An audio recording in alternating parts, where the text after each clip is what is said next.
Hello friend, welcome back to my channel. আমার চ্যানেলে সবাইকে স্বাগত। তো দেখো, আজকে একটা কুকিং ব্লগ নিয়ে চলে এসেছি। তো আজকে নিয়ে এসেছি, আজকে রেসিপি হচ্ছে রুই পোস্ত।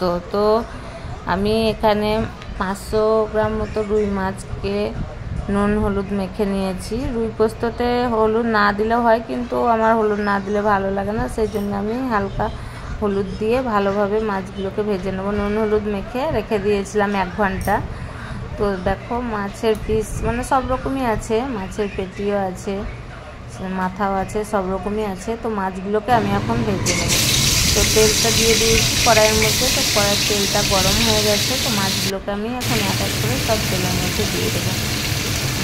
তো মাছটা অনেকটাই বড় ছিল, প্রায় 1.5 কেজি ওজনের মাছ ছিল। তো দেখো, মাছগুলো আমি একদম হালকা করে ভেজে নিয়েছি, তার কারণ রুই পোস্তর মাছটা খুব শক্ত হলে ভালো লাগে না, সেই জন্য আমি একদম হালকা করে ভেজে নিয়েছি।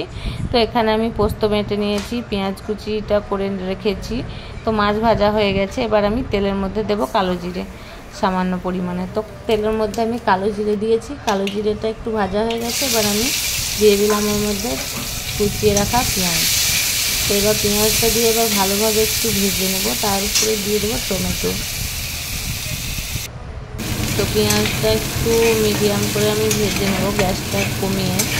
তো গ্যাসটা বাড়িয়ে রাখলে পেঁয়াজটা লাল হয়ে যাবে, সেই জন্য আমি গ্যাসটা কমিয়ে রেখেছি। তো চলো, এবার কুচিয়ে রাখা টমেটোটা দিয়ে দিলাম। এখানে আমি নিয়েছি একটা টমেটো আর 2টো কাঁচা লঙ্কাকে চিড়ে নিয়েছি, তার কারণ আমরা একদম ঝাল খাই না, সেই জন্য লঙ্কাগুলো 2টো দিয়েছি, তার কারণ লঙ্কাগুলো ঝাল কম, সেই জন্য। তো এবার দিয়ে দিচ্ছি পোস্ত বাটাটা। এবার পোস্ত বাটাটা দিয়ে এবার একটু কষিয়ে নেবো ভালোভাবে, তারপরে জল দেবো। তো দেখো, পোস্তটা আমার কষানো হয়ে গেছে।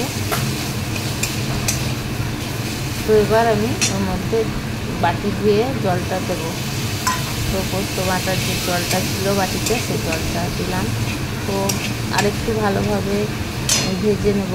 পোস্তর একটা কাঁচা গন্ধ থাকে, সেটাকে মারার জন্য। তো দেখো, এবার তেল ছেড়ে দিয়েছে পোস্ত থেকে। এবার আমি মাছটা দিয়ে দিলাম। এবার একটু ভালোভাবে কষিয়ে নেওয়ার পরে জলটা আমি অ্যাড করব। তো এবার আমি জলটা দিয়ে দিলাম। তো জলটা দিয়ে আমি 15 মিনিট মতো ঢাকা দিয়ে রেখে দেব। তো 15 মিনিটের আমার রান্নাটা হয়ে যাবে। তো নুনটা আমি দিয়েছি পরিমাণ মতো নুন, আর চিনি যদি তোমরা দিতে চাও তো দিতে পারো, আমি চিনি দিইনি। তো উপর থেকে এবার কাঁচা সরষের তেল ছড়িয়ে দিলাম।